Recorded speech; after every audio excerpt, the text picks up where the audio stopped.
Walang hiya kayo. May ginawa kayo, ano? May ginawa kayong kasamaan. Anong ginawa nyo? Nagpakulam ba kayo? Pinakulam nyo bang kaibigan ko? Kulam?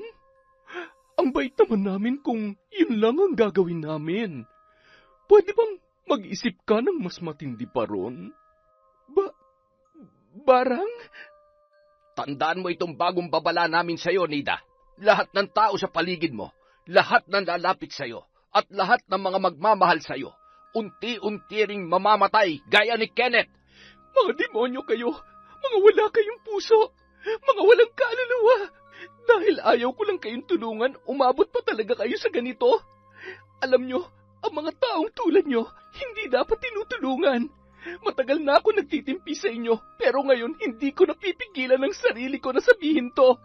Mga patapon na ang mga buhay nyo, mga wala kayong silbi sa mundo, mga palamunin. Yang paghihirap nyo, kulang pa yan sa lahat ng mga taong inabuso't inagrabyado ninyo. Sige lang, magsalita ka pa. Wala nang epekto sa amin yan. Kahit anong lait mo, hindi mo pa rin maibabalik ang dating kalagayan ng kaibigan mo. At bago mo pa kami laitin ulit, tandaan mo itong isa pang sasabihin ko. Uulit-ulitin ko para pumasok dyan sa kukote mo. Nasa kamay namin ang asawa ko ang ikalawang buhay ng kaibigan mo. Kaya kung hindi ka luluhod sa harapan namin at ibibigay ang gusto namin, asahan mong ganoon din ang mangyayari sa lahat ng pinagkakatiwalaan mo ngayon. Magdusa ka, Nida. Tingnan natin kung mailigtas kayo ngayon ng pera at yaman nyo. Hindi!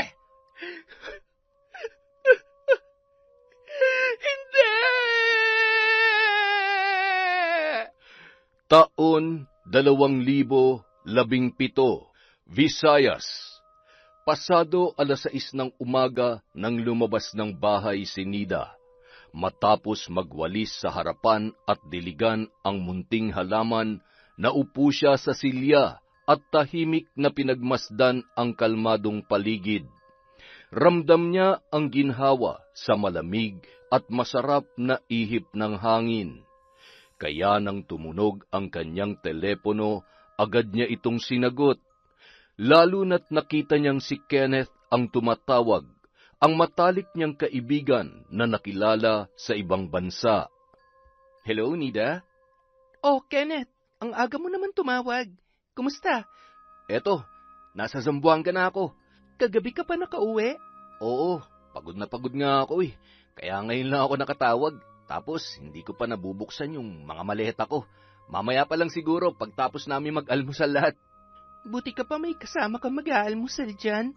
Bakit naman kasi hindi ka pa sumama sa amin? Gusto ko rin makilala ng mga magulang ko. Sabi ko naman sa'yo, dito ka na lang muna tumuloy sa amin eh. Kahit mga ilang araw lang. Total, wala ka namang kasama dyan sa inyo. Bigla ko lang kasing namiss tong bahay namin eh. Saka, hindi naman ako nagsisisi na dito ako dumiretso. Pagkakita ko kasi ulit sa bahay, ang dami kong naisip na plano para dito. Balak ko na ngayong iparenovate to at palawakin pa. Ganon? Paano na yung plano mong bumili ng bahay sa Maynila? Itutuloy ko pa rin naman yon. Kaya lang, baka matagalan pa. Uunahin ko muna sigurong ayusin ang bahay namin dito. Saka, gusto ko rin muna magpahinga ngayon eh. Kung magbabalik man ako sa trabaho, baka negosyo na lang at dun ko na lang sa Maynila gagawin. Ah, talaga? O sige, kung sa bagay, sobrang pagod mo rin talaga sa Qatar. Deserve mo rin ngayon ng mahabang pahinga. Kaya nga sige, good luck sa pagbubukas mo ng maleta mamaya ah.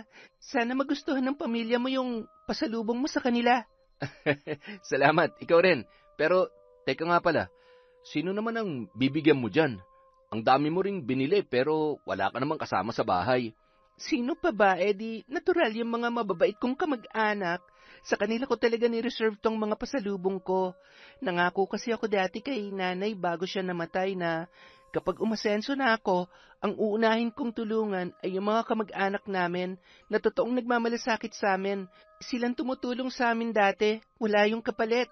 Sa kanila ko ipapadala ang mga to sa LBC since malalayo sila rito. Naks naman. Sige, tinatawag na ako ni nanay. Mukhang luto na yung almusal namin. Okay, see you later na lang ulit, Kenneth. Salamat. Pagbaba ng tawag, muling nilasap ni Nida ang sariwang hangin habang iniikot ang paningin sa maaliwalas at tahimik na paligid. Sobrang namiss niya ang ganitong pakiramdam. Parang bumalik siya sa kanyang kabataan nung mga umagang lumalabas siya ng bahay at naaabutan ang ina na nagwawalis sa harap habang tahimik pa ang paligid at kaunti pa lamang ang dumaraan. Sa dami ng panahong lumipas, ngayon lang ulit siya nagkaroon ng pagkakataon na maranasan yon. Mula nang makagraduate ay bihira na siyang makauwi. Kinailangan niyang tumira sa malayong lugar para magtrabaho.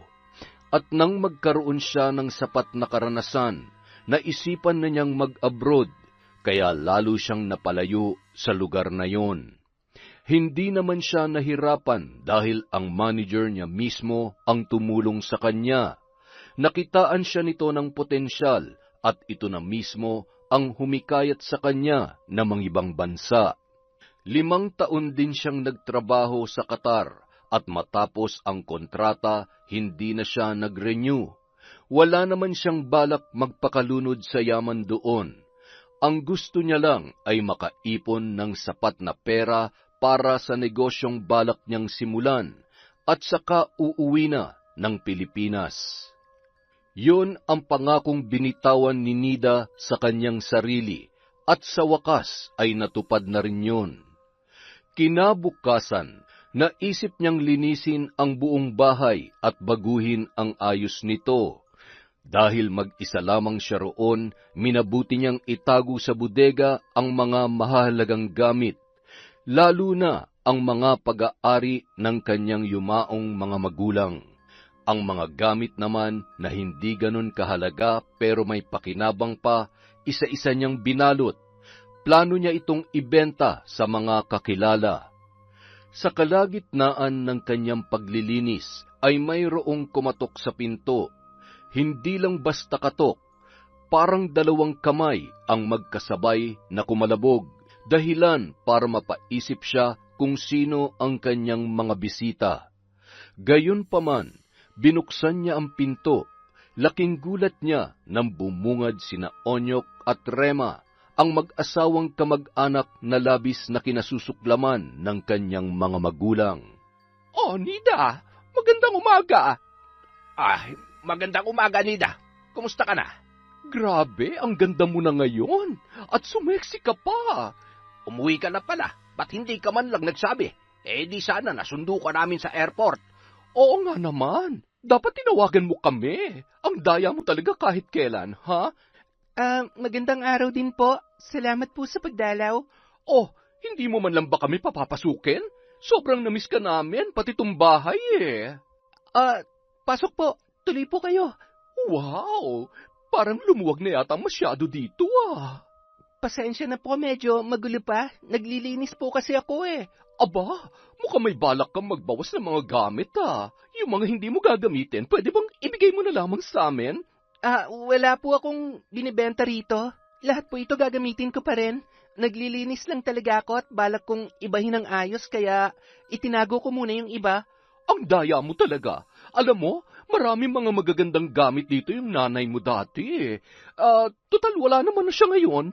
Bakit hindi mo na lang ibigay sa amin? Total mga kamag-anak mo naman kami, di ba?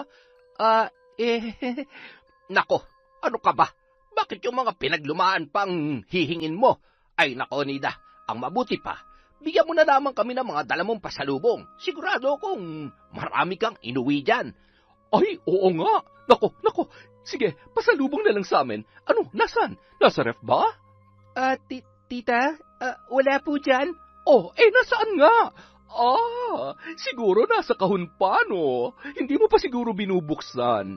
O kaya nasa maleta pa. Naku, nasaan ang maleta mo? Buksan na natin at nang may pamahagi na natin yung mga pasalubong na dala-dala mo para sa mga kamag-anak mo. Tita, hindi po kasi ako nakapagdala masyado ng maraming pasalubong. Puro mga damit ko lang din po ang dala ko. Hindi naman po kasi ako magtatagal dito eh. Mga ilang linggo lang po ang bakasyon ko. Pagkatapos, babalik din ako agad at magtatagal ulit ng ilang taon doon. Siguro, pagbalik ko na lang po ulit, doon na lang po ako makakapagdala ng maraming pasalubong. Pasensya na po, tita. Naku, ano ba naman yan? Napakawalang kwenta mo naman. Ba't naman hindi ka nagdala? Ang tagal-tagal mo sa ibang bansa, tapos wala ka man lang dinala kahit konti para sa mga kamag-anak mo? Kahit para sa amin man lang ng Tito Onyok mo? Hindi mo man lang ba kami naiisip? Ay nako, mukhang nagbago ka na. Oo nga, ano ka ba naman, Nida? Saan ka nakakita ng balikbayan tapos walang dala kahit isa? Baka naman meron at ayaw mo lang ilabas. Sige na, bigyan mo na kami para naman hindi masayang ang pagpunta namin dito. Teka lang po, sandali lang po sandali lang. Saan po ba kayo galing? Akala ko po ba nasa Leyte na kayo nakatira? Umuwi na kami rito noon pag nakaraang taon. Wala na kasi kaming bahay sa Leyte Napalayas kami ng mga kamag-anak namin doon. Kaya kahit sobrang liit lang ng bahay namin dito at halos sira-sira na, pinagtsatsagaan na lang namin. Wala na rin naman kaming ibang matitirhan Nako, tamang-tama. Bakit hindi mo na lang kami dito patirahin sa bahay mo? Tutal, mag-isa ka lang naman dito. Wala ka na rin namang magulang. Sobra-sobra na sa'yo ang ganito kalaking bahay. Oo nga, tama. Kung gusto mo, patirahin mo na lang kami rito para naman may kasama ka. Malungkot ang mag-isa, ikaw rin. Nako, pasensya na po. Pero gaya nga po ng sinabi ko kanina, hindi po ako magtatagal dito. Babalik din po ako sa ibang bansa kaya kinakailangan ko pong isara tong bahay. Bakit mo naman isasara? Nandito naman kami. Pwede naman kaming tumira dito habang wala ka. Para na rin may tao rito sa bahay at hindi mabulok sa pagkaluma. Ano ba naman yung patirahin mo ang malapit na kamag-anak na magulang mo? Oo nga, Nida. Baka nakakalimutan mo. Nung nasa ospital ang nanay mo, kami rin naman ang nag-ambag noon para may pagamot lang siya. Tapos nung burol niya, kami rin ang nagbantay. Bumili pa kami ng mga pagkain at kape para sa mga bisita. At dun sa nag-aasikaso. Tama. Tapos nung yung tatay mo naman ang namatay, kami rin ang nag-asikaso ng burol niya, di ba? Tapos nung bata ka na medyo nagipit sila, kami rin na nagbigay sa kanila ng bigas para lang may makain kayo. Kaya siguro naman may karapatan din kaming tumira dito, hindi ba? Pasensya na po talaga pero hindi pa po talaga pwede Marami pa po kasing sira tong bahay na ipapagawa ko pa. Saka may mga uunahin din po kasi akong... Ano ba naman yan? Ba't ang dami mong dahilan? Kanina ka pa nagdadahilan dyan, nakakainis na. Ano, patitirahin mo ba kami dito o hindi? Pasensya na po talaga, hindi pa po pwede sa ngayon. Sorry po. Kung ganun bigyan mo na lamang kami ng suporta. Kahit cash na lang. Kung wala kang naiuwing pasalubong, siguradong meron ka naman pera. Hindi ka pwede mawalan ng pera. Kaya kahit cash na lamang ang ibigay mo sa amin. Tutal, wala ka na rin namang mga magulang. Tapos, malalayo na rin yung ibang kamag-anak mo. Kami na lang nandito para suportahan ka. Kaya dapat binibigyan mo kami ng allowance. Oo nga naman, Nida. Tapos pala yung bunso ko, malapit nang tumungtong ng high school. Baka naman pwedeng ikaw ang magpaaral sa kanya para naman mapakinabangan mo yung pera na naiuwi mo galing abroad at mapunta sa mabuti. Ayaw mo yon? Para makatulong ka rin sa kapwa mo, lalong-lalo na sa kamag-anak mo. Pasensya na po, tita. Hindi ko pa po yan kakayanin sa ngayon. Marami rin po kasi akong gastusin at bayarin, lalo na para sa itatayo ko negosyo. Hindi naman po ganun kalaki ang naiuwi ko dahil mahirap din ang buhay sa ibang bansa. Mahal din po ang bilihin doon. Kaya yung nadala ko rito, sakto lang para sa negosyong bubuksan ko. Nakabudget na po kasi talaga ang lahat Ano? Ibig mong sabihin wala ka ring ibibigay na pera kahit konti sa mga kamag-anak mo? Kahit para sa amin dalawa lang? Ay, Diyos ko naman, Nida. Ano pang silbi ng pagpunta mo sa ibang bansa? Ay nako, hindi ka na natatapos sa mga dahilan mong yan, ha? Dito sa susunod kong sasabihin, sana naman huwag ka na magdahilan. Ngayon, kung hindi mo kami mabibigyan ng pasalubong, cash o patitirahin dito, buti pa isama mo na lang kami dyan sa negosyo mo. Gawin mo na lang kaming empleyado o kaya manager. Kami ang magmamanage ng budget at operation. Kesa naman kumuha ka pa ng ibang tao na hindi mo naman kakilala. Kami na lang ang kunin mo para hindi ka mahirapan. Baka maloko ka pa ng ibang tao. Sige po, pag-aaralan ko po. Sasabihan ko na lang po kayo kapag magsisimula na. Medyo mahaba-habang proseso pa po kasi yun Salamat po ha. Sigurado yan ha. Aabangan namin yan. Araw-araw naming ipapaalala sa iyo yan. Kapag humindi ka pa rito o gumawa ng dahilan, ewan ko na lang talaga. Tandaan mo lahat ng mga tinulong namin sa magulang mo. Kung meron ka mang kamag-anak na dapat mong tulungan, kami yon, Nida. Dahil kami rin lang ang kamag-anak na nagmamalasakit sa iyo.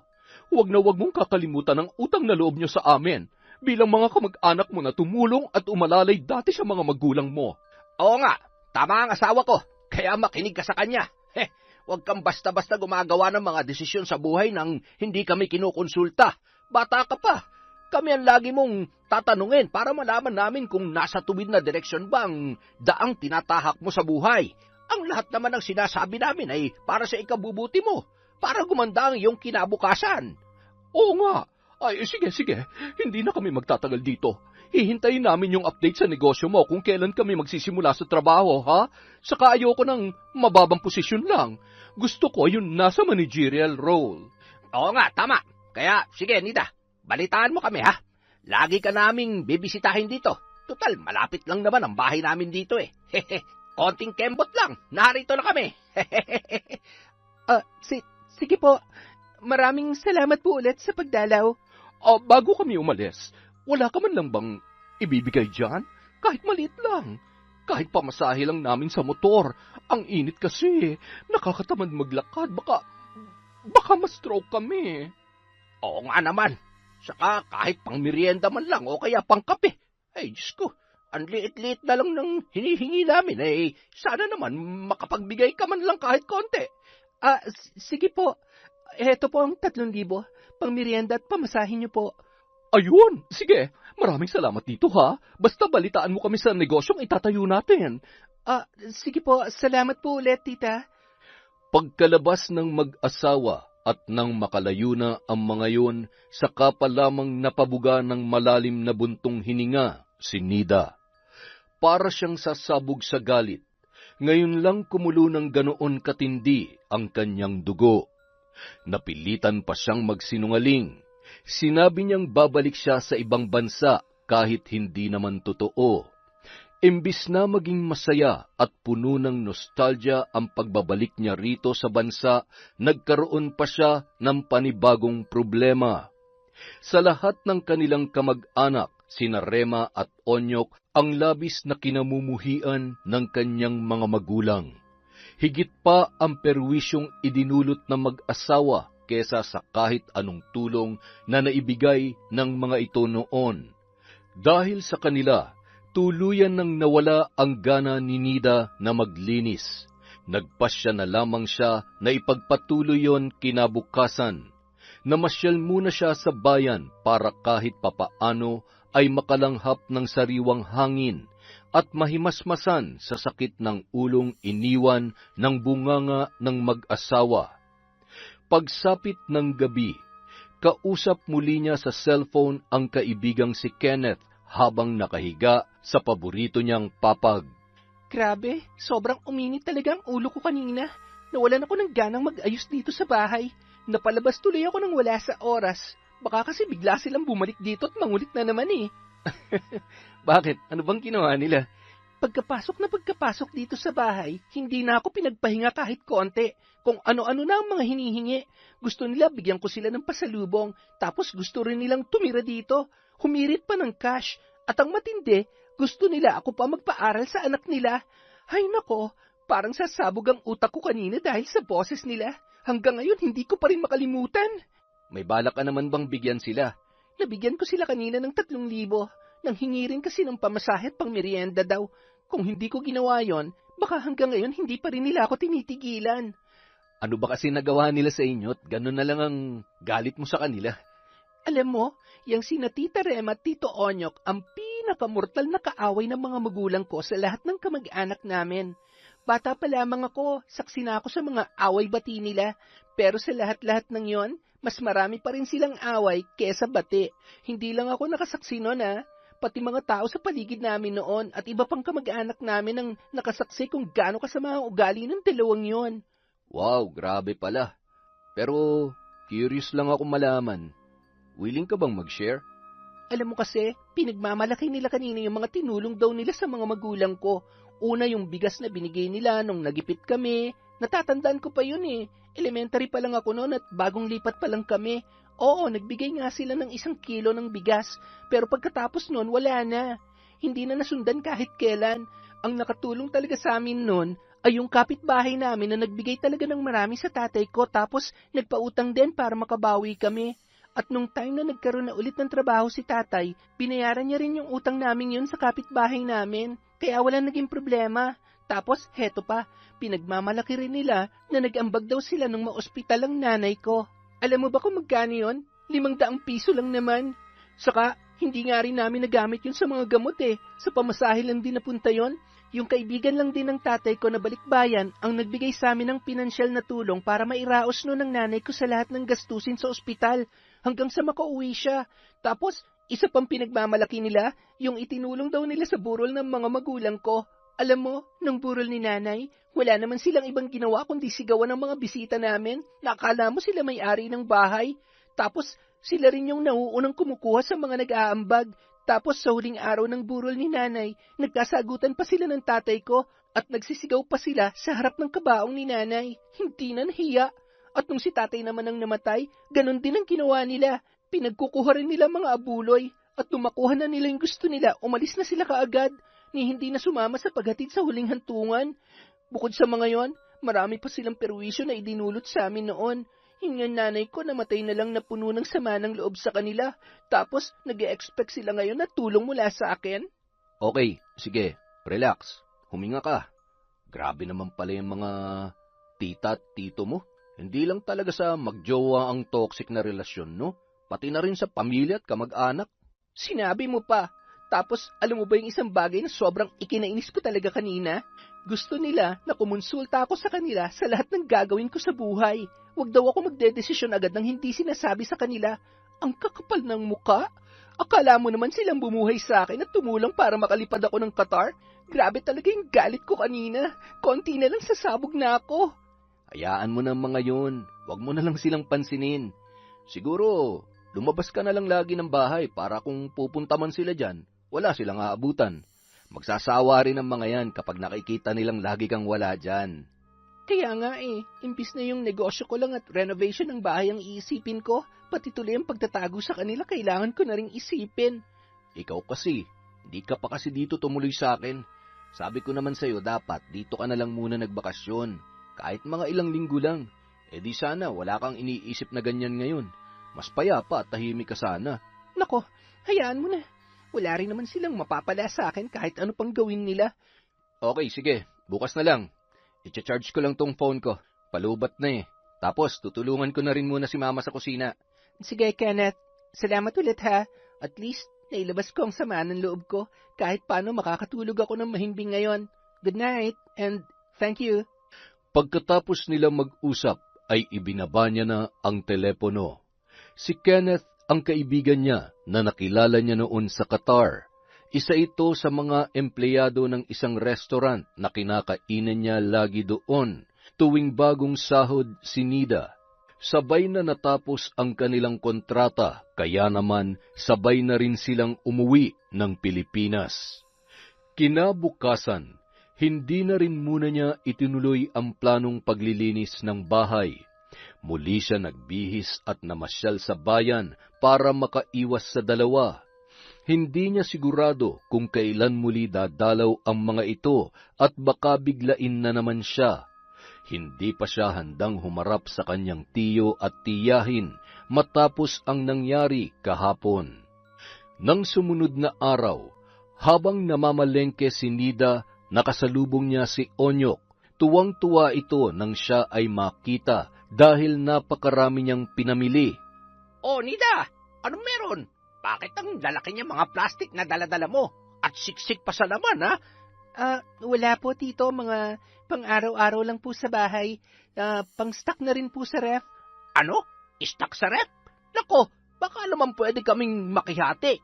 Total, mukhang marami naman yung pinamili mo. Bigyan mo naman kami. Para naman hindi masayang yan. Siguradong hindi mo rin naman mauubos lahat ng yan.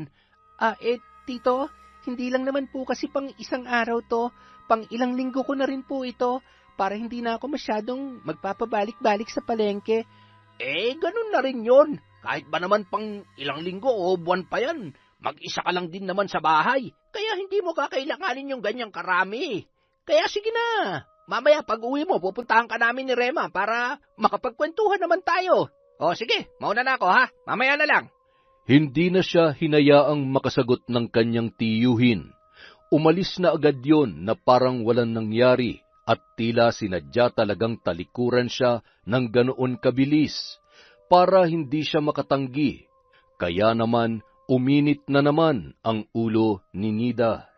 Samantala, pagdating niya sa kanyang bahay, Oh, Nida, nasan yung mga pinamili mo? Nandyan na rin ba yung para sa amin? Po, tita? Naku, bakit hindi ka nagsabi na mamamalengke ka kanina? Sana tinawag mo kami para naman nasamahan ka namin. Eh di sana hindi ka nahirapan sa pagbubuhat ng mga yan. Okay lang po yun, tita. Hindi naman gaano mabigat eh. Naku, ang daming karne at gulay Eto sa amin na tong kalahati Tapos ito palang mga bawang at sibuyas.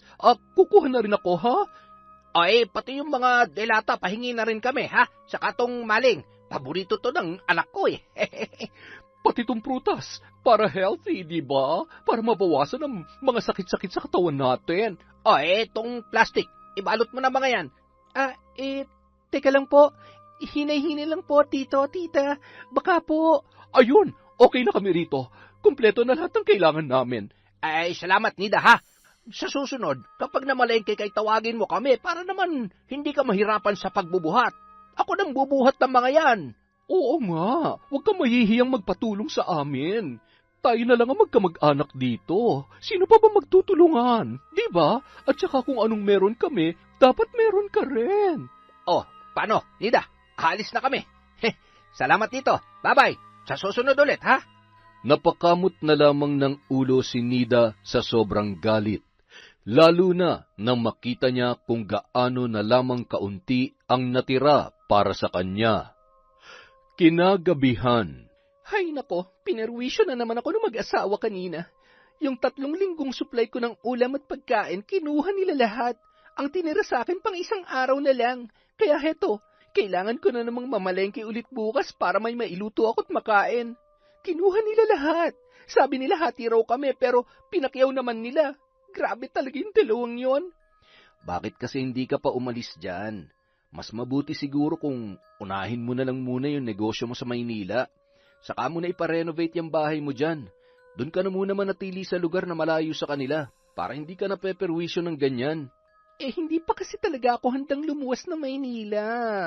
Bukod sa wala ron yung mga kakilala ko, parang medyo wala pa ako sa mood maghanap ng matitirhan. Gusto ko muna talaga makapagpahinga eh.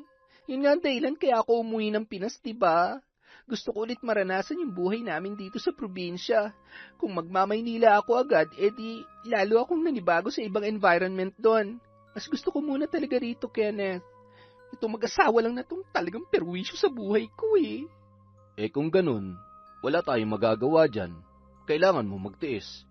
Pero kung gusto mo naman, pwede kang tumira sa rest house ko sa Davao. Yung pinsan ko lang naman na nandun, tsaka babae rin yun. At least doon, masaya, tsaka payapa ron. Nako, di mas lalo akong napalayo. Hayaan mo na, magtitiis na lang muna ako rito. Hanggat walang paninirang ginagawa mga kamag-anak kong yon, hindi ko na lang muna sila masyadong papatulan. Alam mo, may naisip akong solusyon para matapos yung problema mo. Ano naman yon? Dito kasi sa amin, may kilalang mambabarang ang pamilya ko. Pati mga tao dito sa amin, kapag may mga nakakaaway, doon sila lumalapit sa mambabarang na yon. Naku, ayan ka na naman sa supernatural mo. Alam mo, wala akong balak magpakulam o magpabarang ng tao kahit mortal ko pang kaaway. Naniniwala ako na darating din ang karma nila balang araw. Kung hihintayin mo pa ang karmang yan, kailan naman yan darating? Kung kailan ubos na nila lahat ng pera mo, pagkain mo, o mga gamit mo? Kung kailan naubos na rin nila pati pasensya mo? Pati buong pagkatao mo? Nida, wag mo nang hintayin na dumating ang karma nila. Ikaw dapat ang mismong magbigay ng karma sa kanila. Diba parang paghihiganti na rin yon? Nako, mas lalong ayoko. Alam mo naman ang kulturang nakalakihan ko, Ken. Kahit tubong probinsya kami, hindi kami pinalaki rito na sumasali sa mga ganyan. Pinalaki kaming walang ibang kinikilala kundi ang pangalan at kapangyarihan ng Diyos. Hindi ko naman kinukontra yung paniniwala mo. Ang sakin lang, mas lalo ka mapeperwiso kung hihintayin mo pang dumating ang karma nila. Siguro, madali lang sabihin yan ngayon dahil hindi ka pa nila masyadong nagugulo. Simple pa lang ang hinihingi nila. Paano kung dumating ang araw na kapag ang hiningi na nila, yung hindi mo na kayang ibigay? Sigurado ako gulo ng kahantungan yan. Ikaw rin na masisira balang araw. Sisirain nilang pagkatao mo, ang payapa mong buhay, pati na rin ng ibang tao. Hahayaan mo na lang bang gawin nila yun sa'yo? Wala ka man lang bang gagawin para pigilan o kontrahin yun? Pero pag-isipan mo pa rin mabuti. Minsan hindi masama ang gumanti, lalo na kung sobra-sobrang perwisyo ng ginagawa nila sa'yo. Nako, wag na nga natin silang pag-usapan. Iba na lang. Ayoko makarinig ng mga ganyan. Sige, ganito na lang. Susubukan kong kausapin ng mama ko. Sana payagan nila akong bumisita dyan kahit mga ilang linggo lang. Tutal, kilala ka rin naman nila at malapit na rin ang loob nila sa'yo. Tapos, isasama ko na rin yung pinsan kong si Geraldine para may kasama ka rin dyan. Para kung guguluhin ka man nila, at least may kakampi ka. Hindi ka magmumukhang kawawa. At saka, para may kasama ka rin sa bahay. Tapos, kung gusto mo, isasama ka na rin namin pauwi rito sa Zamboanga. Kahit mga ilang linggo ka lang din. Para makapagbakasyon ka naman sa lugar na malayong malayo sa mga abusado mong kamag-anak. Ano, deal? Sige, pag-iisipan ko yan. Huwag mo nang pag-isipan. Ang kailangan mo ngayon, peace of mind. Alam naman natin na kaya ka umuwi dyan para maranasan mo uli ang tahimik niyong pamumuhay nun sa probinsya. Kaya lang, dapat mo rin isipin na parte na lang yun ang nakaraan mo at hindi na mauulit pa. Matatanda na tayo, hindi na natin mararamdaman ulit yung kaparehong vibe na una nating naramdaman ng mga bata pa tayo. Hindi lang tayo nagbabago, pati na rin ang environment natin. Kaya sa halip na magpakalunod ka sa nostalgia, isipin mo na lang ang mga gusto mong gawin sa future mo. At hanggat may panahon ka pa, simulan mo na agad. Huwag mo nang patagalin pa. Grabe ha, ang lakas mo talagang mang-gaslight. Oo na, payag na akong pumunta ka rito para may kasama ako. Tapos pag uwi nyo, sama na rin ako para makapagbakasyon naman ako dyan. Akala ko tatanggi ka na naman eh. Alam mo, kahit hindi ko gusto yung mga kamag-anak mong yan, isang bagay lang ang sumasang-ayon ako sa kanila. Yun ay yung lagi kang tumatanggi. Paano kahit sa akin din? Kahit nung nasa Qatar pa tayo, panay ang tanggi mo sa mga gimmick natin. Naku, tumigil ka na nga. Basta sabihan mo lang ako kung kailan kayo pupunta para makapaghanda ako. Huwag ka na maghanda, kumain na lang tayo sa labas. Baka mamaya pagdating namin dyan, ubus na yan ng tito at tita mo. Sige na nga, ang dami mong alam eh. Nang sumunod na araw, kasalukuyang nagsasampay si Nida ng mga nilabhang damit sa labas ng kanilang bahay nang biglang dumating sina Onyok at Rema. Nasira na naman ang kanyang araw matapos marinig ang boses ng mga ito. O Nida, naglalaba ka? Tapos na po, nagsasampay na lang. Bakit naman hindi mo ako tinawag? Sana ako na lang ang inutusan mo maglaba para hindi ka na napagod. Pwede ka naman magtawag na lang ng taong babayaran mo para gumawa ng mga gawaing bahay rito eh. At ako na ang taong yun. Hindi naman na po kailangan. Kaya ko naman ang mga gawain dito sa bahay. Pwede ka ba naming makausap, iha? Bakit po? Tungkol po saan? Halika. Pumasok muna tayo sa loob. Kami na mauuna, ha? Ay, teka lang po. Sandali lang. Wow! Ang linis naman itong bahay. Ang sarap magtapak. Hubarin mo rin yung tsinelas mo. Ang lamig-lamig nitong sahig eh. Para malamigan din yung mga paa natin. Kanina pa kasi namamawi sa sobrang init eh. Oo nga. Sobrang linis na. Tapos sobrang presko pa. Tapos ang lalambot din nitong mga unan sa sopa. Grabe. Ang sarap tumira dito ah. Teka po. Sandali lang. Huwag naman po kayo magkalat at magdala ng dumi dito. Kalilinis ko lamang po ng bahay. Grabe naman, napakaselan mo. Mga kamag-anak mo naman kami, kaya kahit magkalat at magdumi kami rito, ano naman ang problema? Ayaw mo pa kasi kaming patirahin dito para kami nang gagawa sa lahat ng gawaing bahay. Babayaran mo na lamang kami para wala ka ng problema at hindi ka na mapapagod. Hindi ka rin kasi marunong eh. Oo nga pala, Nida. May ipapakita kami sa'yo. Heto nga pala yung bill namin sa tubig at kuryente. Tapos ito rin yung resibo sa apartment na inuupahan namin. Yung tubig namin nasa 800, yung kuryente naman nasa 3,000. At yung apartment namin, 2,500 yun buwan-buwan. Gusto sana namin na ikaw na magbayad ng lahat ng ito. Total naman ay nakapag-abroad ka at malaki ang kinita mo. para sana yung kinikita namin sa pagtitinda at paglalako namin ay mailaan na lamang namin sa pang-tuition ng mga anak namin. Siyempre, bilang kapalit, kami na lamang ang maglilinis at magbabantay rito sa bahay mo. Tapos, kami na rin ang magluluto ng pagkain mo. Oo nga, Nida. Isipin mo na lang din lahat ng itinulong namin sa mga magulang mo noon. Alalahanin mo, kami ang nag-asikaso sa burol nila. Kami rin ang nag-ambagan noong na-ospital sila. Tapos, minsan na rin kaming nagbigay ng bigas sa inyo nung lagapak na lagapak kayo. Marami-rami rin naman kami na itulong sa inyo noon, kaya sana kami naman ang tulungan mo ngayon kasi kami naman ang nangangailangan. Kung gusto mo rin, pati sa pagkain mo, kami na ang ngunguya para sa'yo. Ilululun mo na lang para hindi ka na rin mapagod pati sa pagnguya. Ano? Gago ka talaga. Hanggang dito ba naman ay magbibiro ka parang ganyan? Naku, sorry na. Sabi mo nga, biro lang yun. Tito, tita, pasensya na po talaga kayo. Sana po huwag sumama ang loob nyo sa akin, pero parang sobra naman po yata to. Naiintindihan ko po ang mga ginawa nyo noon para sa mga magulang ko, pero parang hindi rin naman po yata tama na akuin ko ng lahat ng bayarin nyo sa bahay. May sarili din po akong buhay. May pangarap din po ako na gusto kong abutin. Pwede po ako magbigay sa inyo paminsan-minsan, pero wag naman po sana yung ganito. Abuso na po ang tawag dito eh. Abuso? Anong abuso? Naririnig mo ba yung sinasabi mo? Kami? Nang-aabuso? Kailan? Kailan ba kami nang hingi sa iyo at sa mga magulang mo? Kami pa nga ang tumulong sa inyo dati, di ba? Gusto mo bang ipaalala ko sa iyo ulit lahat ng ginawa namin para sa mga magulang mo? Hindi na po kailangan, tita. Kabisado ko na po lahat. Alam ko po lahat yon. Pero gayon pa man, hindi pa rin po tama na sa akin nyo ipaako tong lahat ng bayarin nyo sa bahay. Hindi naman po ako nagtrabaho sa ibang bansa para ipamigay na lamang ng ganito yung perang pinaghirapan ko. Inilaan ko po to para sa negosyo na balak kong itayo. Opo, may plano rin akong magbigay sa mga kamag-anak ko gaya ninyo. Siyempre, hindi ko yung nakakalimutan. Pero itong ipapaasa nyo sa akin ng bayarin nyo sa tubig, kuryente, at bahay, tapos yung nabanggit nyo pa nung nakaraan sa akin na gusto nyo ring ipabayad ang tuition fee ng anak nyo, sobra naman na po yata yun. Hindi na po yun tama.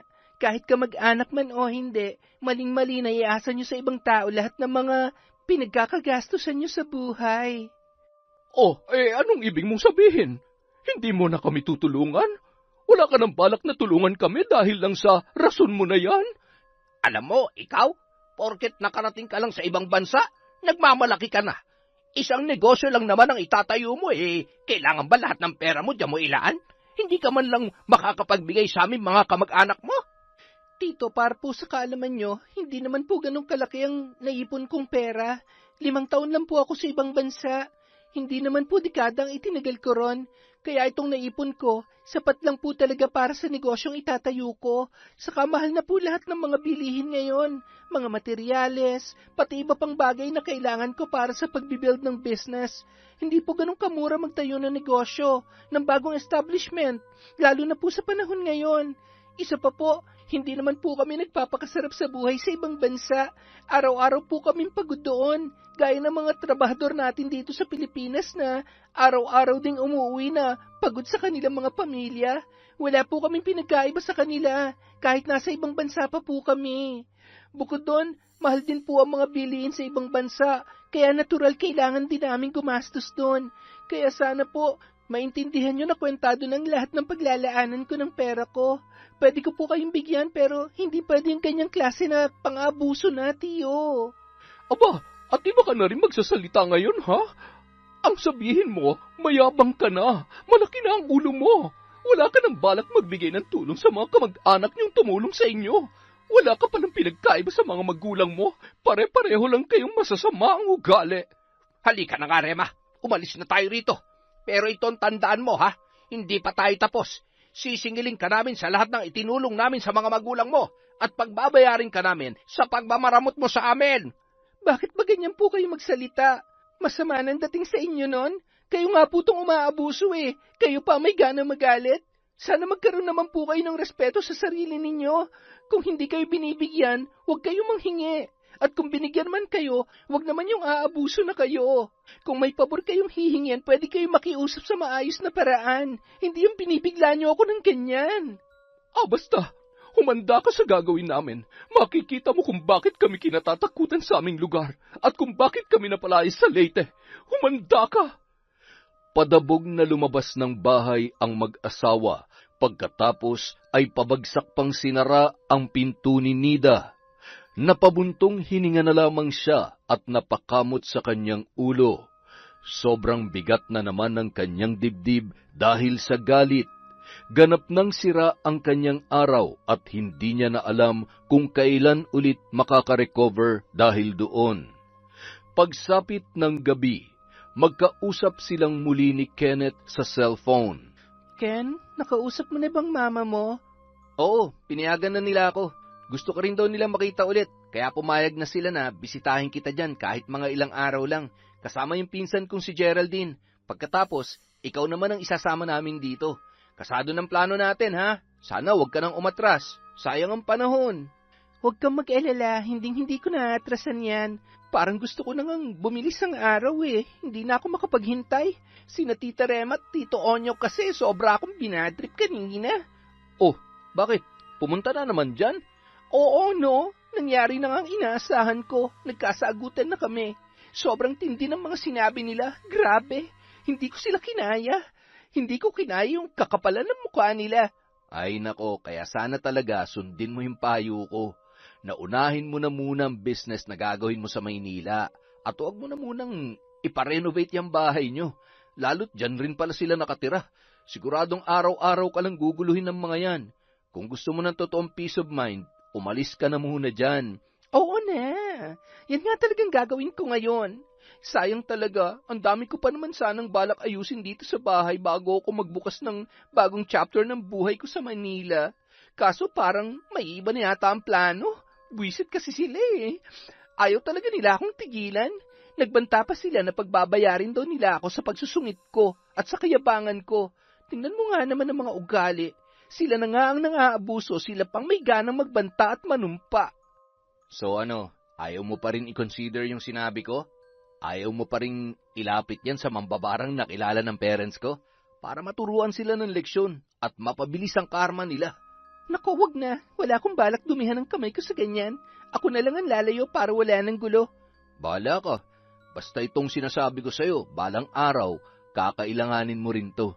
Hindi mo alam kung anong pwedeng gawin ng mga kamag-anak mong yan, kaya dapat palagi ka ring handa. Dami namang alam eh. Sige na nga. Lalayo na ako rito. Basta ayoko lang talagang ma-involve sa ganyan.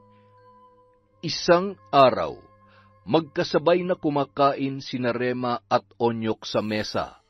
Nasa eskwela ang lahat ng kanilang mga anak.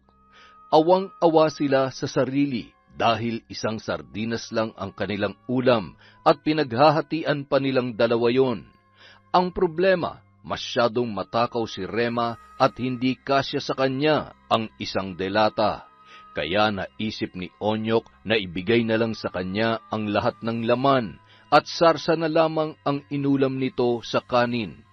Ang sardinas ding yon ay inutang lang nila sa tindahan. Lahat kasi ng perang ibinigay sa kanila ni Nida noong mga nakaraang linggo bago sila mag-away ay naggastos na nila sa pagsusugal. Ay, bisit! Kakasawa na magsugal! Lagi tayong talo ngayon ah! Saan pa kaya tayo kukuha ng pera? Yung mga nakuha natin kay Nida, ubos na ubos na. Hindi man lamang natin napakinabangan dahil natalo na lahat sa sugal. At imposible makahingi pa tayo ron ulit. Siguradong galit na yun sa atin. Ay nako, hindi pwede yon. Hindi tayo pwedeng talikuran ng babaeng yon. Baka nakakalimutan mo, tayo na lang ang pinakamalapit niyang kamag-anak. Yung ibang mga kamag-anak na magulang niya nasa malalayong lugar na. Kaya hindi pwedeng hindi niya tayo tulungan. O anong gagawin natin? Paano pa tayo lalapit sa kanya? Nagalit na nga siya, hindi ba?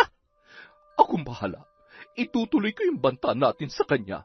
Kapag tinalikuran niya pa tayo ulit at nagmalaki pa siya, good luck na lang sa kanya.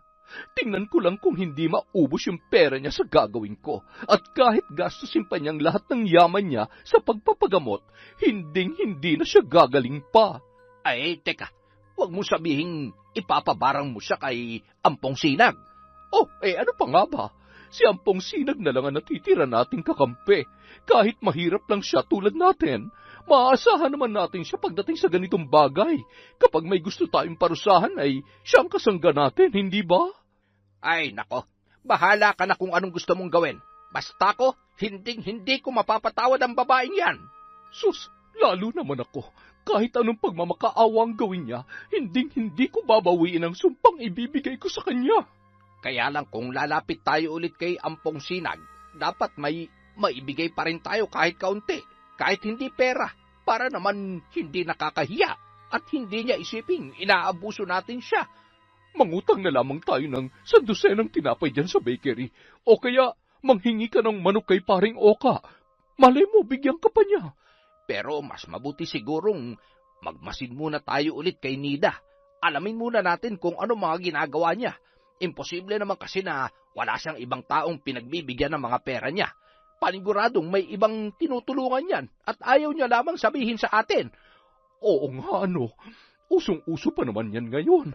Kadalasan, kapag may sama ng loob ang isang tao sa mga kamag-anak nila, yung ibang tao pang gugustuhin nilang tulungan, yung hindi nila kadugo. Kapag nalaman natin kung sino yung iba pang tinutulungan niya, ipabarang na rin natin. Uubusin natin ang mga buwisit na yan. Nang mga sumunod na linggo, nakadiskarte ng pamasahe sina Rema at Onyok papunta sa bayan. Kaya naman bumiyahe sila roon para puntahan ang ilan sa kanilang mga kakilala. Magbabaka sakali muli na makahiram ng pera para may pangsugal. Ngunit nang mapadaan sila sa may bandang palengke, may nakitang eksena si Rema na talaga namang ikinagulat niya. Agad niyang kinalabit ang kanyang asawa at itinuro ang kanyang nasaksihan. Pareho silang nagulat nang makita si Nida na namamalengke at may kasamang lalaki. Matangkad ito, moreno at gwapo. Tila nagkakatawanan pa ang dalawa habang naglilibot sa mga pwesto. Mabilis na lumukot ang muka ng mag-asawa. Sinasabi ko na nga ba, kaya pala ayaw niyang tumulong sa atin dahil may lalaki na pala siya. Abay, oo nga. Loko-loko, napakalandi. Wala pa man siyang 1 buwan dito sa Pilipinas ay meron na agad lalaki. Sigurado, kumpirmado. Diyan niya nilaraspag ang pera niya sa lalaking yan. Ang lalaking yan ang dahilan, kaya ayaw niyang tumulong sa atin. Ano? Parusahan na ba natin yung dalawa? Ipabarang na natin.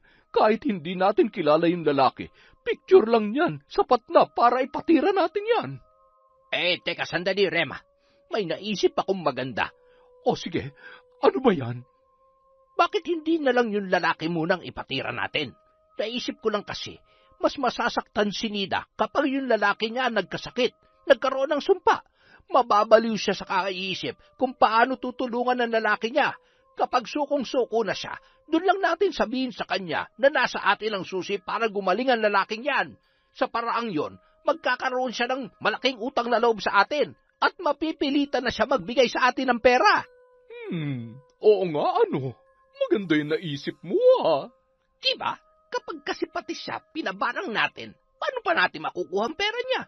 Siguradong lalong hindi magbibigay yan. Baka bago pa natin makuha ang yaman niya, maipasa niya pa yun sa iba niyang kamag-anak.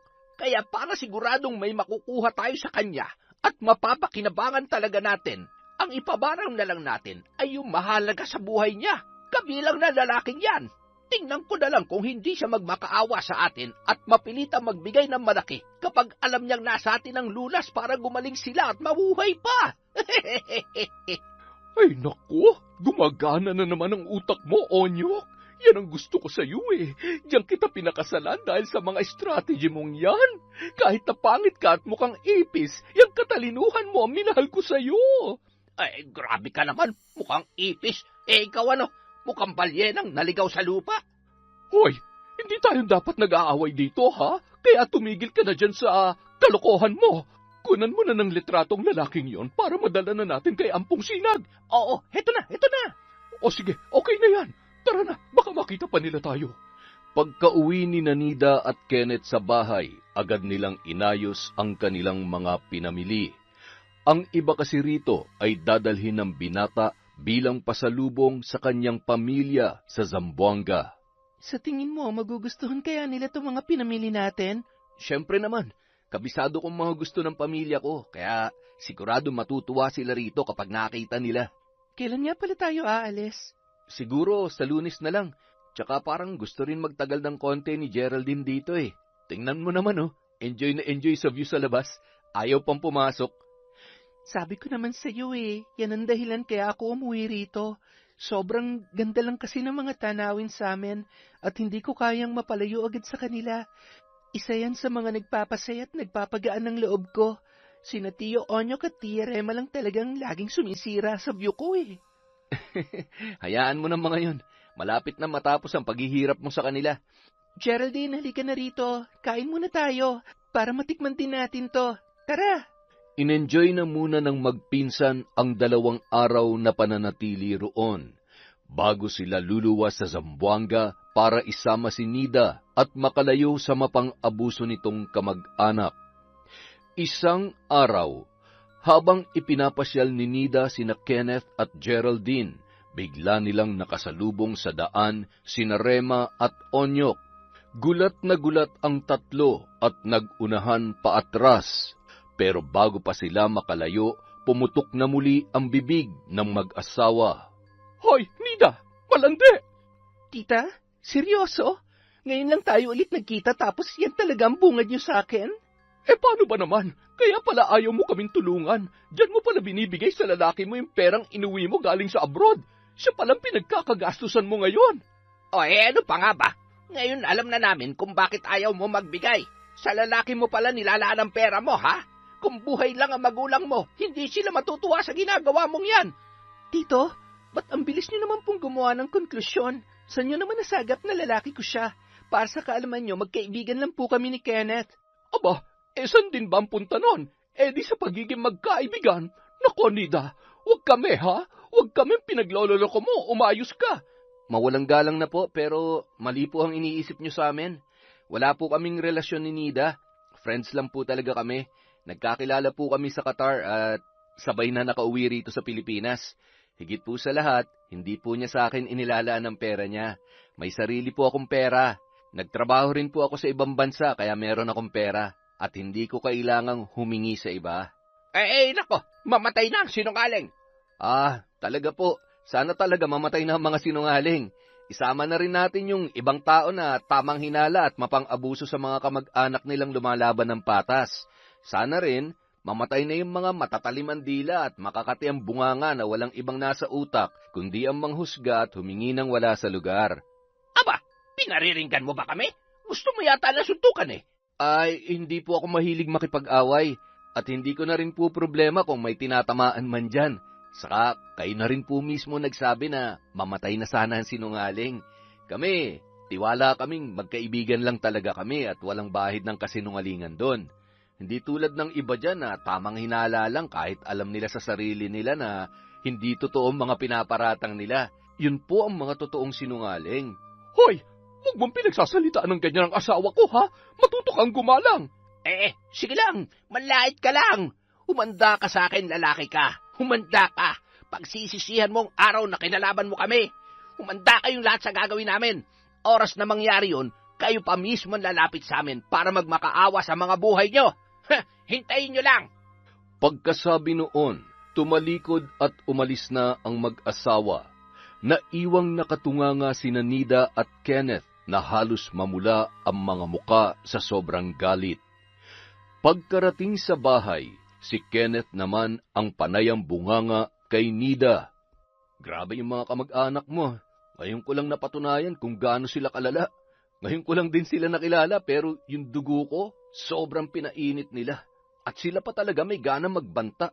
Sarap hambalusin at pagbuhuli ng mga dila. Sabi ko naman sa'yo, diba? Ngayon alam mo ng pakiramdam. Sayang talaga tong ganda ng lugar kung lagi mo rin silang makikita. Masisira talaga ang araw mo. Nako, hindi ka na talaga pwede rito. Araw-araw ka nilang bubisitin. Baka magkasakit ka pa sa sobrang stress. Dapat talaga sumama ka sa amin sa Zamboanga. Doon ka na muna magbakasyon. Tapos kapag ready ka nang simulan ng business mo, doon ka na lang lumuwas pa Maynila. huwag ka na munang bumalik dito hanggat nandito sila. Oh, hinay-hinay lang. Ikaw na ang nasa stress dyan. Oh, eto, inom ka muna ng tubig para mahimasmasan ka. Ay, grabe talaga. Pinainit nila ang ulo ko. Samantala, nagpunta naman sina Rema at Onyok sa bahay ng kakilala nilang matandang mambabarang.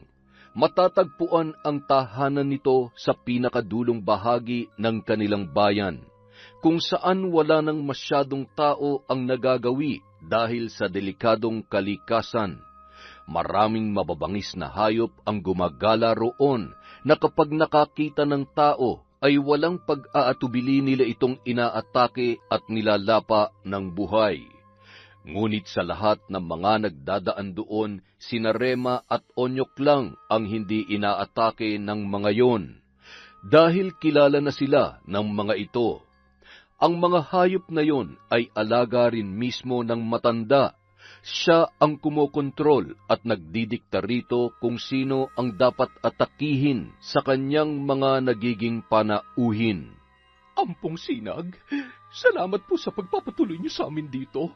Muli po kaming lumalapit para humingi ng tulong na bigyan ng masaklap na parusa ang taong ito. Ito po yung kanyang larawan. Makinis, matangkad, at matipuno.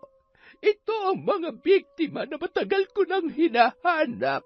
Tanggapin niyo rin po sana itong alay namin sa inyo bilang kapalit ng aming hinihingi.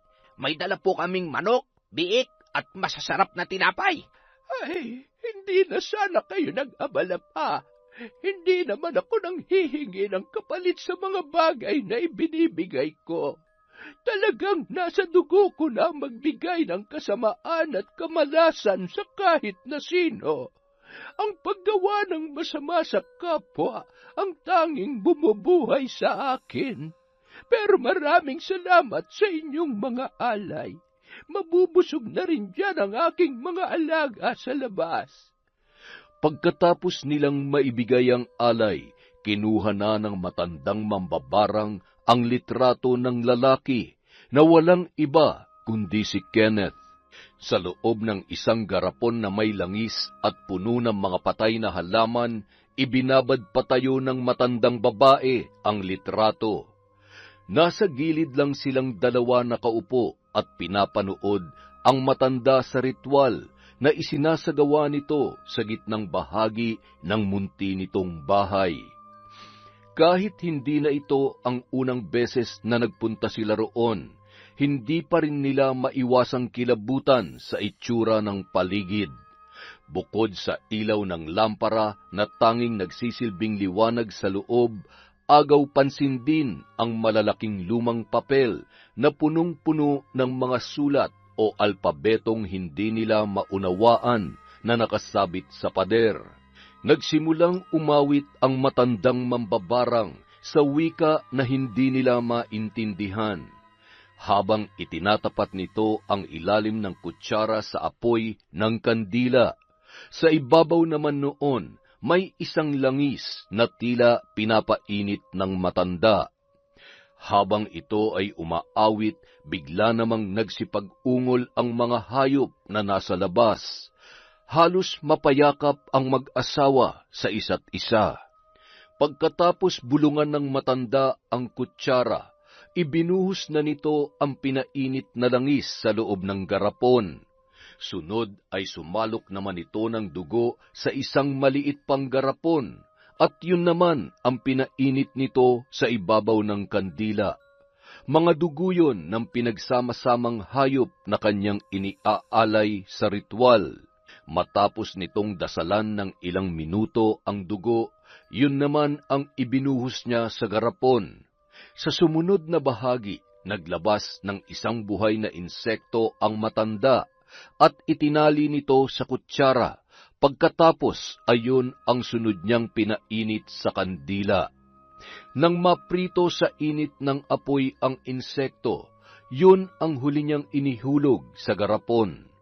Bago niya tinakpan yun at itinutok ang ilalim sa apoy ng kandila, muli itong umawit ng dasal habang iniikot-ikot ang naturang garapon. Sa pagtatapos ng ritual, Sumabay rin sa paghinto ang pag-ungol at alulong ng mga ligaw na hayop sa labas. Kasunod noon ang pag-alisan ng makakapal na ulap na kanina'y bumabalot sa buwan. Nagbalik ang liwanag sa buong paligid. Samantala, hindi naman nagkamali ng desisyon si Nida na sumama sa kaibigan para magbakasyon sa kanilang bahay. Bukod sa mabait ang mga magulang nito, marami rin siyang mga babaeng pinsan, kaya hindi nawawalan ng kausap si Nida. Kakaiba ang kanyang sayang nararamdaman kumpara nung unang beses na uwi niya sa kanilang probinsya. Higit sa lahat, madali rin niyang nakalimutan dito ang mga ginawa sa kanya ni Rema at Onyok. Sa isang iglap ay nanumbalik ang kanyang sigla. Nang mga sumunod na araw, nagkaroon ng pabalik-balik na lagnat si Kenneth. Kaya naman, ang nakasama niya na lamang sa kanyang paggala ay ang mga pinsan nitong babae, kabilang na si Geraldine. Dahil sa karamdaman, hindi na siya nasamahan ni Kenneth sa kanyang 2 linggong bakasyon. Ni hindi rin siya naihatid nito sa terminal. Pabalik-balik pa rin kasi ang masamang pakiramdam ng binata, kaya pinili na lamang ng kanyang mga magulang na magpahingayon sa kanyang silid. Nang makabalik si Nida sa kanilang probinsya, wala na siyang balak magtagal. Mag-eempake na lamang siya ng mga gamit na gusto niyang dalhin sa Maynila. 3 araw lang ang kanyang itatagal doon.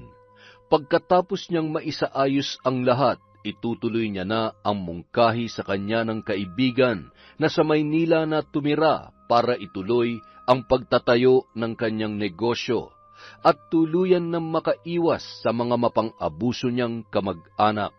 Ngunit sa huling araw niyang naroon, bigla siyang nakatanggap ng balita mula kay Geraldine. Ate, isinugod po si Kuya Kenneth sa ospital kanina madaling araw. Ano? Bakit daw? Ano nangyari? Bigla po kasing lumala yung sakit niya eh. Paanong lumala? Nitong nakaraang linggo, puro lagnat lang siya. Pero ngayon, biglang nangitim yung balat niya, ate. Para siyang nasunog sa apoy. Tapos, dagdag na rin siya ng mga sugat. Hindi namin alam kung saan galing. Kaya dinala na namin siya sa doktor kanina. Kumusta naman siya ngayon? Ano raw ang balita?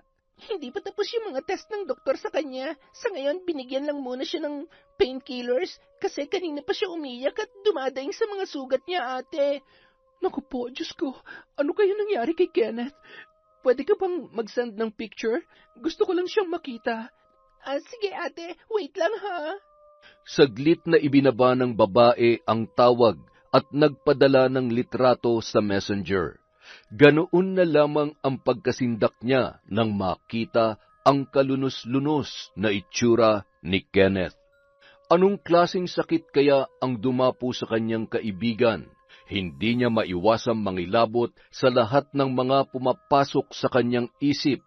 Sa huli, napadasal na lamang siya na sana ay maging maayos pa ang kalagayan ni Kenneth. Pagsapit ng hapon, naisipan niyang magpunta sa palengke para mamili ng mga babaunin sa biyahe pa Maynila. Ngunit hindi pa man siya nakakalayo, nakasalubong niyang muli sa daan sina Onyok at Rema. Sa pagkakataong ito, maraming bitbit na grocery ang dalawa. O Nida, bakit nagbalik ka pa rito? Akala ko'y nagtaanan na kayo ng boyfriend mo. Pwede ba, tita? Tama na. Wala po akong gana makipag-away ngayon. Please lang po. Tigilan niyo na ako. Ano? Hindi mo ba pupuntahin yung lalaki mo ngayon? Balita ko malubharaw ang kalagayan niya. Ano pong ibig niyong sabihin? Bakit niyo po alam? Siyempre, akala mo ba nagbibiro lang kami dun sa babala namin sa'yo? Hindi ka kasi nakikinig na mabuti. Seryoso ako dun sa mga sinabi ko sa lalaki mo nung sinagot-sagot niya ako. Akala mo siguro papayag na lang kami na maliitin nyo kami ng ganito, porket asensado na kayo dahil nakatikim kayo ng abroad. Teka lang po, ibig niyong sabihin, may kinalaman kayo sa nangyayari ngayon kay Kenneth? Napakasama niyo. Anong ginawa niyo sa kanya? Hindi na mahalaga kung anong ginawa namin. Ang mahalaga kung anong nararamdaman mo ngayon. At hindi dyan nagtatapos ang lahat, Nida. Umasa ka na lahat na magiging kapanalig mo ngayon sa buhay, sasapitin din ang nangyari sa lalaki mo. Wala silang ligtas lahat. Tingnan ko lang kung hindi ka mabaliw kapag lahat ng mahal mo sa buhay ay unti-unting naagnas ng buhay. Mga walang hiya kayo!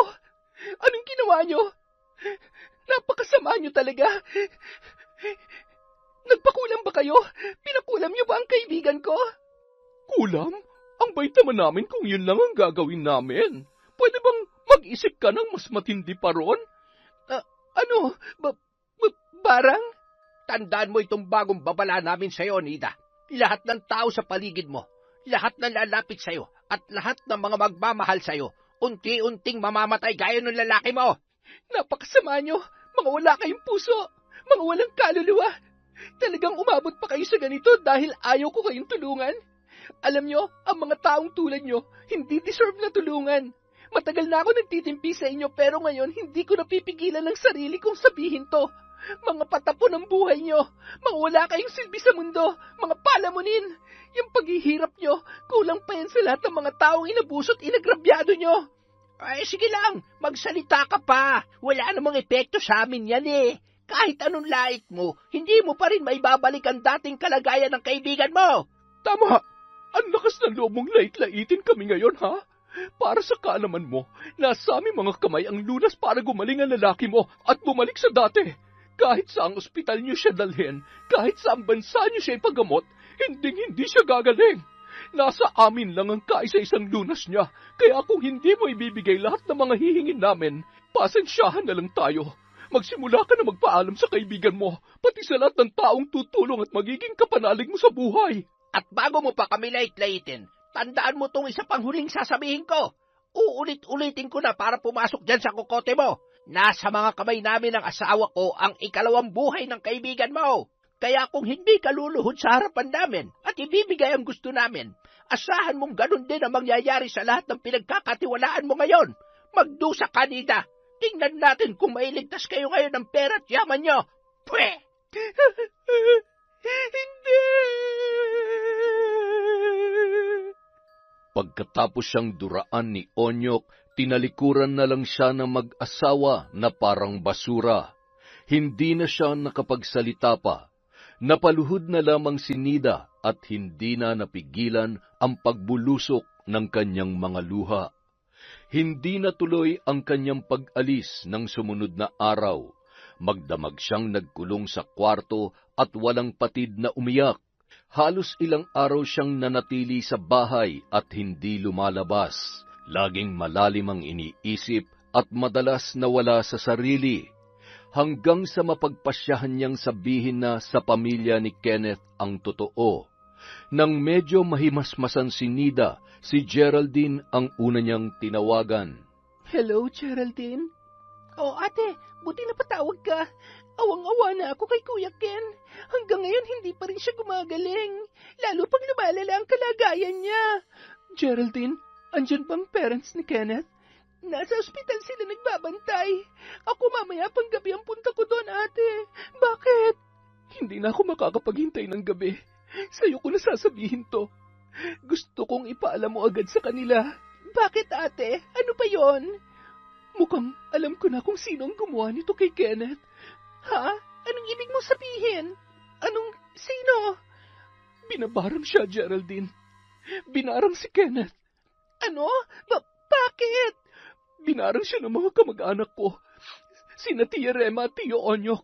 Silang may kagagawan nito. Inamin na rin nila sa akin noong nakaraang linggo. Pinagbantaan pa nila ako na kapag hindi ko raw sila sinunod, gagawin pa nila ito sa iba kong kamag-anak. Ha? Bakit naman nila ginagawa yon? Natatandaan mo pa ba nung nandito kayo? Hindi ba nakasagutan nila si Kenneth? Tapos nagbanta sila sa atin. Lalo na kay Kenneth. Ito na nga yun. Ginagawa na nila. Naku, paano yan? Paano natin matutulungan si Kuya Ken? Base sa mga naririnig ko rito sa amin, pwedeng matalong kapangyarihan ng mambabarang kung kukontrahin ito ng kapwa mambabarang. Tapos, may nabanggit din si Kenneth sa akin na may kakilala raw na mambabarang ang mga magulang niya. Kaya sabihan mo sila agad mamaya pagbalik mo ron. Ibibigay ko sa iyo ang litrato ng mga taong gumawa sa kanya nito. Ikaw nang bahala magsabi sa mga magulang niya, ha? Ay, sige ate, gagawin ko para kay Kuya Ken. Mga walang hiya sila. Grabe yung mga kamag-anak mo. Sila pang may ganang gumawa nito ngayon. Noong una, ayoko pa sanang ma-involve sa ganitong bagay Pero ngayon, handa na akong makipagtulungan kahit ano pang ipagawa niyo sa akin. Gusto kong parusahan na rin ang mga taong yon. Habang binibilang ni Rema ang kanilang pera, napalingon siya sa asawa na nakahiga sa kama. Oy, Onyok! Paubos na itong perang napanalunan mo sa bingo. Kailan ka ba magsusugal ulit? Wala na tayong pambili ng bigas at ulam. Hindi na to aabot sa susunod na linggo. Ay, teka lang muna. Masama pa ang pakiramdam ko. Nung isang araw pa masama ang pakiramdam mo Ba't di ka kasi bumili ng biogesic doon sa butika? Kahit mga ilang piraso lang. Hindi lang naman yun ang nararamdaman ko Medyo nakangati rin ako. Masakit ang buong katawan ko. Di magpatingin ka rin sa libreng center sa bayan para gumaling ka na dyan at makadiskarte ka na ulit ng pera. Ikaw lang muna dumiskarte. Masama pa talaga ang pakiramdam ko Ay nako, kung marunong lang ako magsugal matagal ko na sanang ginawa. Ngunit sa paglipas ng ilan pang mga araw, lalo pang lumala ang kalagayan ni Onyok. Hindi na lang siya basta nilalagnat, tinutubuan na rin siya ng mga malalaking sugat sa katawan. At sa bawat sugat na yon, mayroong lumalabas na mga bulate at insekto. Hindi na maiwasang mapaiyak ng kanyang asawa. Diyos ko, ano ba itong nangyayari sa iyo, Onyok? Bakit ka dinadapuan ng ganitong sakit? Rema, hindi kaya gumaganti na sa atin si Nida? Paano naman siya makakaganti? Isa lang naman ang mambabarang dito sa atin. Imposible namang magkakilala sila ni Nida. At imposible rin na sundin niya ang ipapagawa ni Nida kung sakali mang siya nag-utos na ipabarang ka. Bakit? Siya lang bang nag-iisang mambabarang dito sa mundo?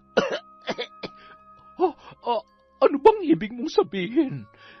Puntahan mo si iyong mambabarang. Ihingi mo ko ng tulong sa kanya. Siguradong alam niya kung paano ito kokontrahin. Sige. Mamaya, pupuntahan ko siya. Saglit na tumayo si Rema para ikuha si Onyok ng halamang gamot. Ngunit hindi pa man siya nakakalayo, biglang sumakit ng matindi ang kanyang tiyan at napasuka ng kulay dilaw na likido. Laking gulat niya nang makita ang iba pang laman ng kanyang suka. Mayroon ding mga bulate at insekto. Nakaramdam ng matinding kaba si Rema. Mukhang pati siya ay tinamaan na rin ng sumpang hindi pa rin nila matukoy kung saan nagmumula. Dahil sa mga nangyayari sa kanila, napilitan na siyang puntahan ang matandang mambabarang. Kailangan niyang humingi ng tulong habang mayroon pa siyang lakas. Ayaw niyang pareho silang abutan ng panghihina ng kanyang asawa. Pagdating niya sa bahay ng matanda, natulala siya sa kanyang nakita. Ang mambabarang nakabulagta na sa sahig, isa ng malamig na bangkay. Halos agnas na ang kalahati ng katawan at ginagapangan na ng mga uod at kung ano-anong insekto. Wari pinuksa ito ng kung sino mang mambabarang na kanyang nakalaban. Samantala, ng mga sandaling yun, unti-unti namang bumubuti ang pakiramdam ni Kenneth. Maging ang mga doktor ay nagtataka dahil wala pa mang 24 oras biglang bumalik sa normal ang balat nito. Kasabay noon ang pagbalik ng kanyang sigla.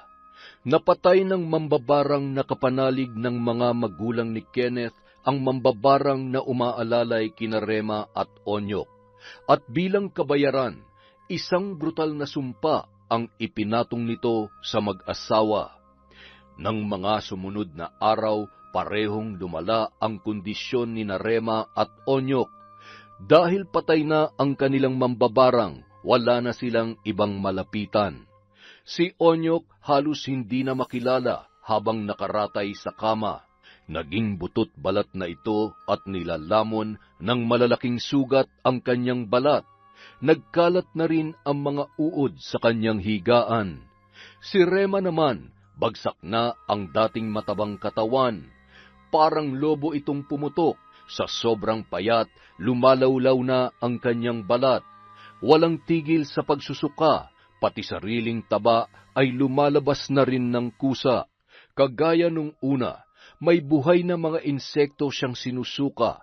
Lumilipad ang mga ito at dumadapo sa kanila. Sa tuwing sila ay kakagatin, lalo pang lumalala ang kanilang kalagayan at nadadagdagan ng ibang sintomas, gaya ng matinding pagkapraning, pagkahilo, pagkukumbulsyon, at mga guni-guni. Lagi silang may naaaninag na mga itim na nilalang sa gilid ng kanilang paningin. Tumatawa at nag-uusal ng mga orasyon na hindi nila maunawaan. Hindi nila alam kung nasa realidad pa ba sila o nakakulong na sa walang hanggang bangungot.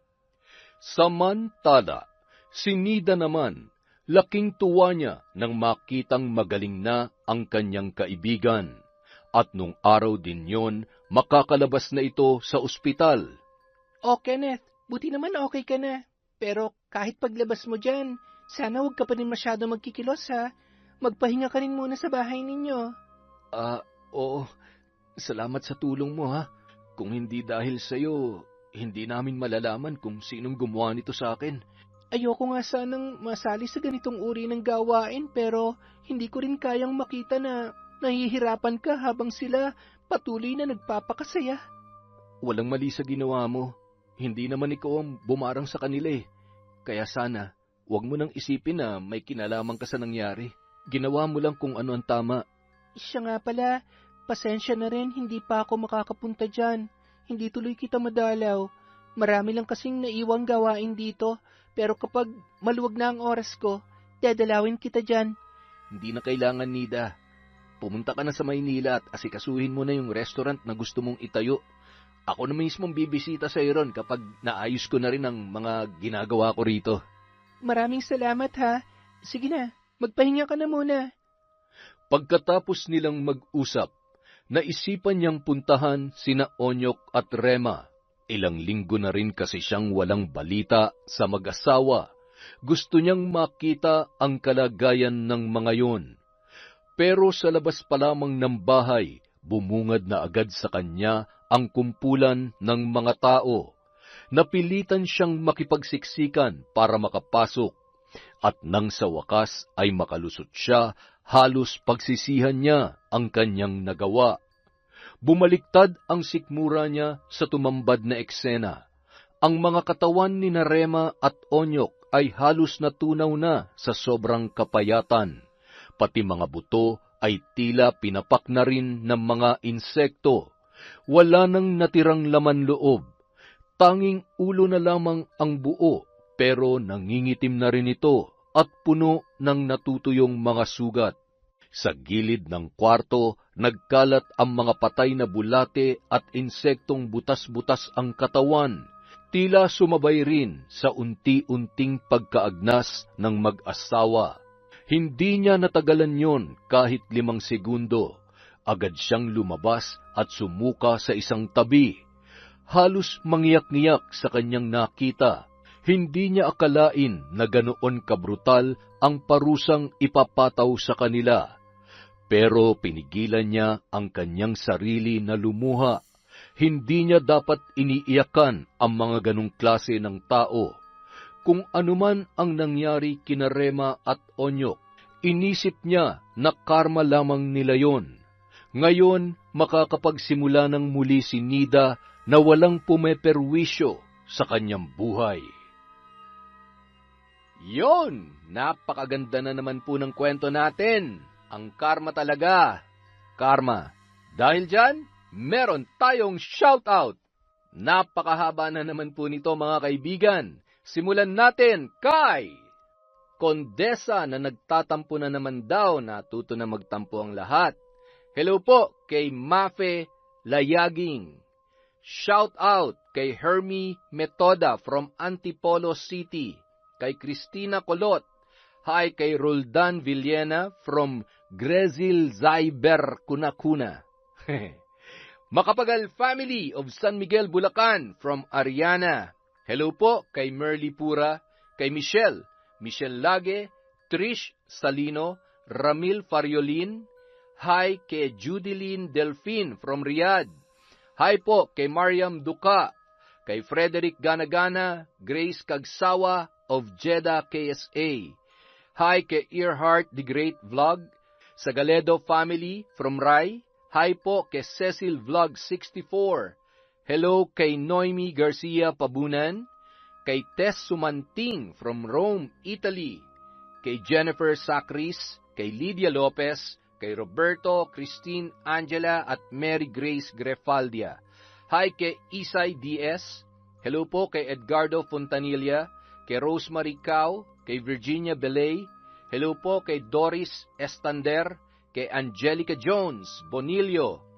Hi kay Lorna Algordo at hubby na Manuel Baldonado.